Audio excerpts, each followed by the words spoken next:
Students, उम्मीद है आप खैरियत से होंगे। लास्ट टाइम हमने डिस्कस किया था इंटीग्रेशन ऑफ रैशनल फंक्शंस।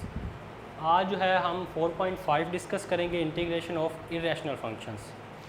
उससे पहले हम देखते हैं कि हमने 4.2 में इंटीग्रेशन बाय सब्स्टिट्यूशन मेथड पढ़ी थी। तो कुछ स्टूडेंट्स के क्वेश्चंस उनको समझ नहीं आ रहे थे इस सब्स्टिट्यूशन के बारे में। कहीं पे हमने x square plus a square को ए टेन थीटा के इक्वल पुट किया हुआ है, कहीं पे ये देखें x square plus a square की जगह पे हम x equal to a sine hyperbolic g put कर रहे हैं। इसी तरह x square minus a square जो है इधर x equal to a secant theta है और यहाँ पे देखें तो ए कोस हाइपरबोलिक जी है।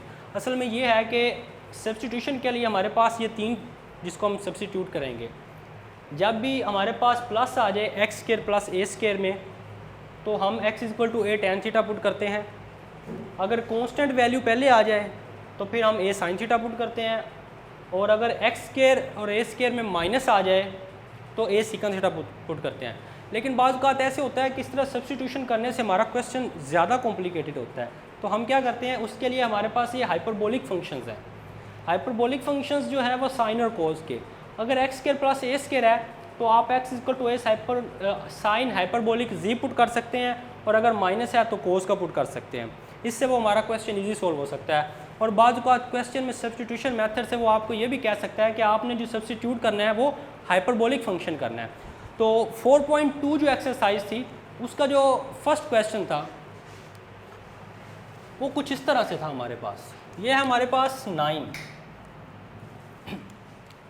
जो 4.2 थी उसका जो फर्स्ट क्वेश्चन था वो हमारे पास था इस तरह का।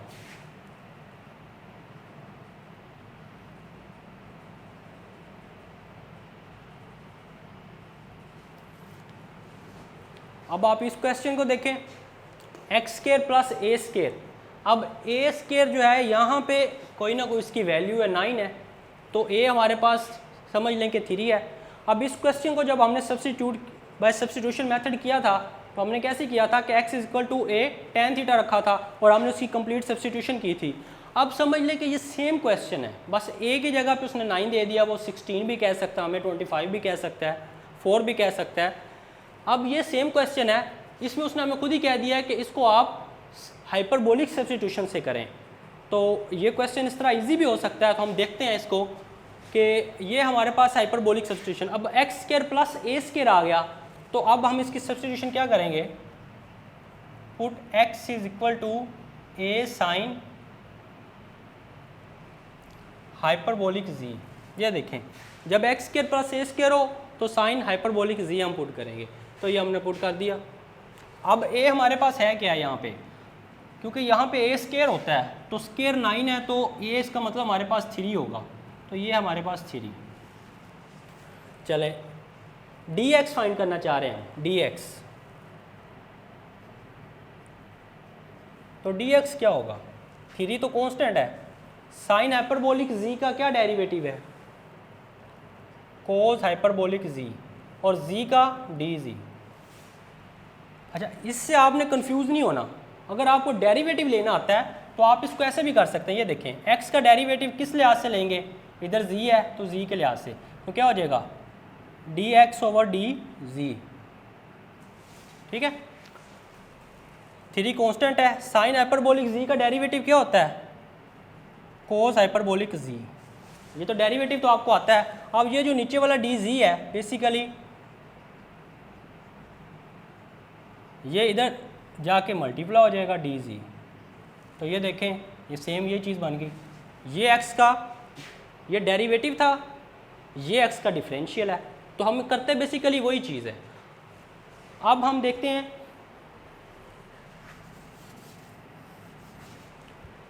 कि हमें और क्वेश्चन में किस चीज़ की ज़रूरत पड़ेगी। अच्छा, यहाँ से अगर आप वैल्यू निकालना चाहते हैं साइन इनवर्स हाइपरबोलिक जी की, चलें वो हम बाद में भी निकाल सकते हैं। ये हमारे पास dx आ गया, तो आप dx की वैल्यू पुट कर सकते हैं इसमें। ये हमारे पास क्वेश्चन है। अच्छा, dx की जगह उसकी वैल्यू पुट कर दें, 3 कोस हाइपरबोलिक जी dz ओवर ये जो एक्स स्क्वायर है प्लस 9, एक्स क्या है हमारे पास साइन हाइपरबोलिक जी, तो उसकी जगह पे पुट कर दें एक्स है 3 साइन हाइपरबोलिक जी, उसका स्केयर आ जाएगा क्योंकि एक्स के ऊपर स्केयर है, प्लस 9 वैसे ही। अब क्या करें, 3 कोज hyperbolic G D G over, इसका स्केयर ओपन करें, 3 का स्केयर 9 साइन हाइपरबोलिक जी का स्केयर साइन हाइपरबोलिक स्केयर जी, ठीक है, प्लस 9 और ये अंडर रूट वैसे ही। अब आप क्या करें, 9 को कॉमन ले सकते हैं हम यहाँ पे,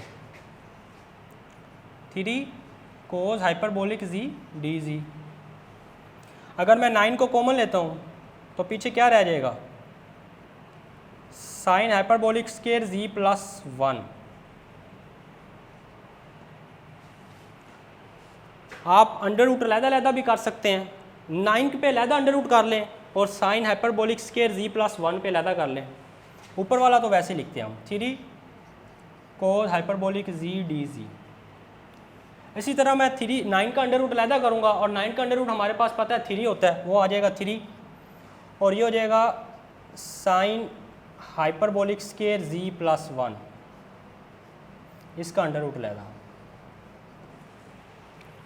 साइन हाइपरबोलिक स्केयर जी हमें पता है कि जिस तरह sine square theta plus cos square theta is equal to 1 होता है, इसी तरह साइन हाइपरबोलिक स्केयर जी इसमें और कोस में माइनस का टर्म, माइनस का साइन आ जाता है, ठीक है। अब ये जो sign hyperbolic square g plus 1 है, ये किसके इक्वल है, ये है कोस हाइपरबोलिक स्केयर जी के इक्वल। तो आप इसकी जगह उसकी वैल्यू पुट कर दें। अब देखिए आप ये सारा वैसे लिख दें, 3 cos hyperbolic G D G, ये हम रेज कर देते हैं। ये आपके पास 3, ये क्या हो जाएगा, कोस हाइपरबोलिक स्केयर जी और अंडर रूट उसका आ जाएगा तो स्केयर कैंसिल हो जाएगा, हमारे पास सिंपल रह जाएगा कोस हाइपरबोलिक जी, ठीक है। चलें ये तो कैंसिल हो गया तो सिंपल डी जी रह गया। अब 1 की इंटीग्रेशन क्या होती थी, x, क्योंकि यहाँ पे x होता था। अब यहाँ पे क्या है z, तो 1 यहाँ पे 1 है, 1 की इंटीग्रेशन z के हिसाब से होगी, ये कैंसिल हो गया, सिंपल z रह गया। चलें इस तरह समझ लें, z रह गया। अब z किसके इक्वल है, z किसके इक्वल है, z इसके इक्वल है। यहाँ से हमने z की वैल्यू निकालनी है। अगर हम यहाँ से z की वैल्यू निकालना चाहें तो क्या आएगी, ये x ओवर 3 हो जाएगा और इधर आ जाएगा साइन हाइपरबोलिक z, और जब साइन हाइपरबोलिक इधर आएगा तो ये हमारे पास हो जाएगा साइन हाइपरबोलिक इनवर्स, ये हमारा एंगल बन गया और इधर z रह जाएगा। चलें ये हमारे पास z की वैल्यू आ गई, तो z की वैल्यू क्या आई, sine hyperbolic inverse x over 3, ये हमारे पास आंसर आ गया। जब आपने 4.2 का फर्स्ट क्वेश्चन किया था वहाँ पे हमारे पास क्या था क्वेश्चन, हमारे पास क्वेश्चन ये था dx over x square plus a square,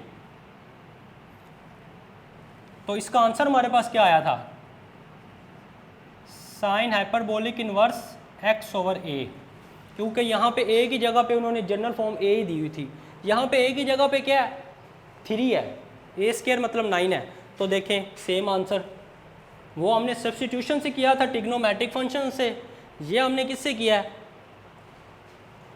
hyperbolic trigonometric का हाइपरबोलिक फंक्शन से किया था। और ये हमारे पास, ये तो मैंने स्टेप बाय स्टेप किया है, वरना ये तो बहुत शॉर्ट सा क्वेश्चन है, ठीक है। और आपने ये भी फार्मूला पढ़ा हुआ है कि sine hyperbolic inverse x over a किसके इक्वल है, ये बिल्कुल इक्वल है हमारे पास natural log of x plus under root x square plus a square, a हमारे पास यहाँ पे ए स्केयर 9 है ओवर ए हमारे पास क्या है 3,